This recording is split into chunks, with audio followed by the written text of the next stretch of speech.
11절 말씀을 보면 주목해 봐야 될 것이 있는데, 베냐민 지파가 받은 땅은 유다 지파 그리고 요셉 지파, 더 우리가 자세하게 말하면 에브라임 지파 사이에 놓여 있는 지역이었다라고 알려주고 있습니다. 11절, 베냐민 자손 지파를 위하여 그들의 가족대로 제비를 뽑았으니 그 제비 뽑은 땅의 경계는 유다 자손과 요셉 자손의 중간이라라고 했습니다. 아래는 유다 지파가 있고 위에는 요셉 지파, 에브라임 지파가 있다. 그 가운데 있는 땅이었다라는 것입니다. 긴 말씀이었지만 그들이 분배받는 땅은 총 26성읍이었다라는 것이고, 경계를 보면 북쪽으로는 요단에서부터 베단 황무리까지, 서쪽으로는 베토른에서 이럇 여아림까지, 또 남쪽으로는 기럇 여아림에서부터 요단 하구까지, 그리고 동쪽으로는 요단까지였다라는 사실을 우리에게 길게 알려주고 있습니다. 그런데 이 말씀을 쭉 읽어보면서 참 이런 표현을 써도 되는지 모르겠지만, 기가 막힌 것은, 정말 놀라운 것은 하나님의 사람들의 축복과 선언이 그대로 이루어졌다라는 것입니다. 여러분, 모세가 이스라엘 12지파를 축복하는 내용이 나오지 않습니까? 신명기 33장을 보면 모세가 죽기 전에 이스라엘 각 지파를 축복하는 내용이 나옵니다. 베냐민 지파를 향하여는 뭐라고 축복을 하는가 하면, 신명기 33장 12절에 베냐민에 대하여는 일렀으되 여호와의 사랑을 입은 자는 그 곁에 안전히 살리로다. 여호와께서 그를 날이 마치도록 보호하시고 그를 자기 어깨 사이에 있게 하시리로다 라고 했습니다.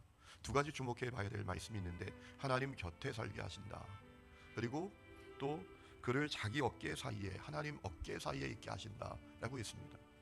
여러분, 이 말씀이 그대로 실현이 된 것입니다. 여러분, 위에는 에브라임 지파가 있습니다. 에브라임 지파가 분배받은 땅, 이 실로에 뭐가 있죠? 뭘 세웠죠? 1절에 보니까 회막을 세웠다라고 했습니다. 하나님의 법궤가 있는, 하나님 예배하는, 하나님이 임재하시는 회막을 세웠다라는 겁니다.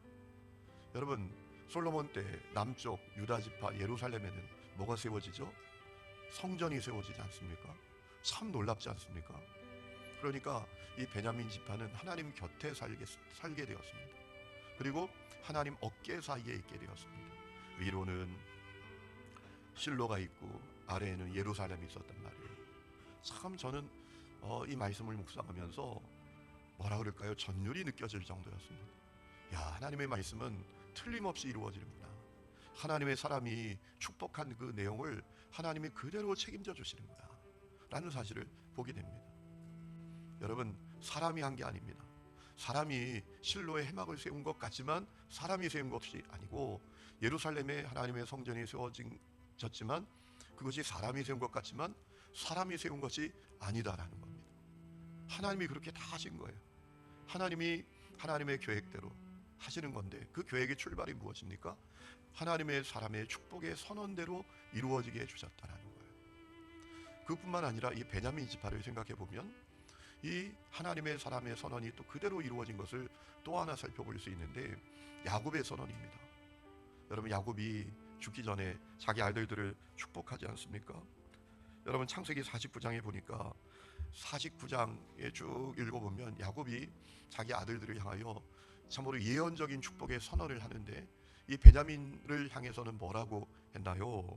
창세기 49장 27절에 이런 말씀이 있습니다. 베냐민은 물어뜯는 일이라. 아침에는 빼앗은 것을 먹고 저녁에는 움킨 것을 나누리로다 라고 했습니다. 자, 움킨, 물어뜯는 일이라 라고 했습니다. 물어뜯는 일이, 여러분, 어떤 것이 연상이 됩니까? 호전적인 것이 생각되지 않습니까?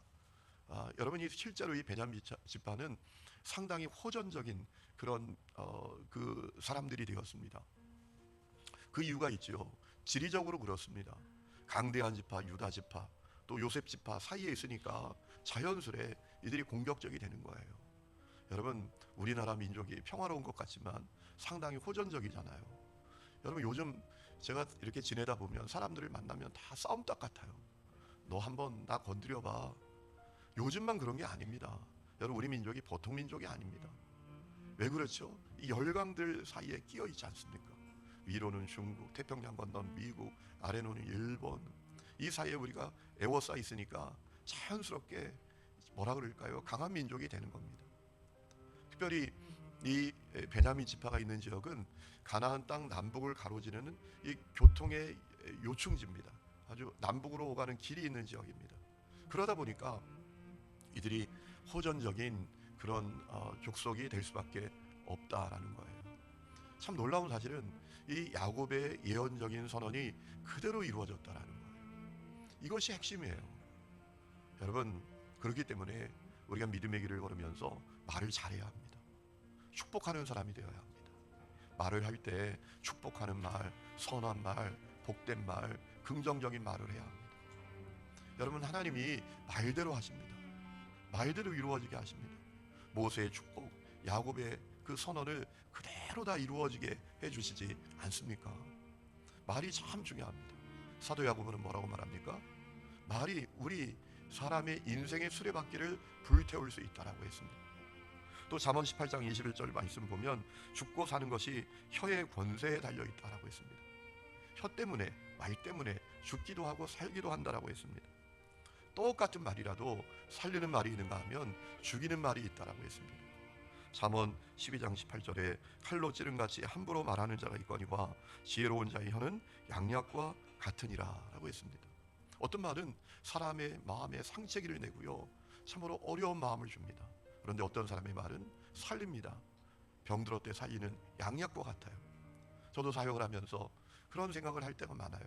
야, 저 사람은 왜 저렇게 말을 하나, 그런 마음을 가질 때가 많아요. 똑같은 입술을 가지고도 참 어렵게 말하는 분들이 있어요. 똑같은 말이라도 사람을 살리는 말이 있고 죽이는 말이 있다라는 거예요.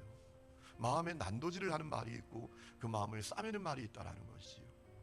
그러므로 우리가 오늘도 복된 말을 입에 담고 살아야 한다라는 것입니다. 선한 말, 긍정적인 말, 믿음의 말을 하면서 살아야 한다라는 것입니다. 여러분, 왜 그렇죠? 하나님이 그 말을 책임져 주시기 때문입니다. 여러분, 말 잘하는 분들이 되시기를 축원합니다. 그것과 함께 우리가 하나님의 사람이 되어야 합니다. 여러분, 하나님이 아무 사람의 말이나 책임져 주시는 게 아닙니다. 생각해 보세요. 하나님이 정말 육적 그리스도인 성령의 근심으로 사는 사람의 말도 책임져 주시겠습니까? 그렇지 않습니다. 하나님의 사람의 말을 책임져 주시는 거예요. 모세는 하나님의 사람이었어요. 그가 얼마나 진실하게 하나님을 경외하는지 출애굽기 33장에 보면 어떤 말씀이 나오나요? 진영 밖에 만남의 회막을 세웠습니다. 거기서 모세가 하나님을 대면하는데 친구처럼 하나님께서 그를 만나 주셨다라고 했습니다. 하나님 모세를 얼마나 기뻐하시면 그랬을까요? 야곱도 하나님의 사람이었다고요. 그가 얼마나 하나님을 사랑하는지 죽기 전에 요셉을 불러서 창세기 47장에 보면 뭐라고 합니까? 나 이 애굽 땅에 장사 지내지 말고 나 가나안 땅에 묻어줘 라고 해요. 왜? 하나님이 주신 땅이니까, 하나님과 동행했던 땅이니까. 130살에 애굽에 와서 17년 살다가 죽지만 130년 동안 하나님과 동행했던 땅이니까 그 땅에 묻어줘 라고 하고요. 그 다음에 나오는 장면이 참 멋집니다. 요셉이 약속을 하니까 어떻게 하죠? 침상에 올라가서 침상 모리에서 하나님을 경외했다라고 했어요. 기도했다라는 겁니다. 여러분, 죽을 때까지 야곱은 진실하게 하나님을 경외했던 사람이에요. 그러니 그들의 말을 하나님이 책임져 주신 거예요. 여러분, 내 마음대로 살고 성령의 근심으로 살고 좀 말도 안 되는 그런 모습으로 살아가면서 내 말 하나님이 책임져 주셔? 그렇지 않습니다. 하나님의 사람의 말을 책임져 주시는 거예요. 하나님이 그 중심을 보시는 거예요. 그리고 그의 말을 책임져 주시는 것이지요. 여러분, 속에 있는 것이 밖으로 나옵니다. 왜 말이 어렵습니까? 그 속에 엉뚱한 게 들어있기 때문입니다. 예수님 말씀하셨죠. 사람을 더럽히는 것은 밖에서 안으로 들어가는 것이 아니다.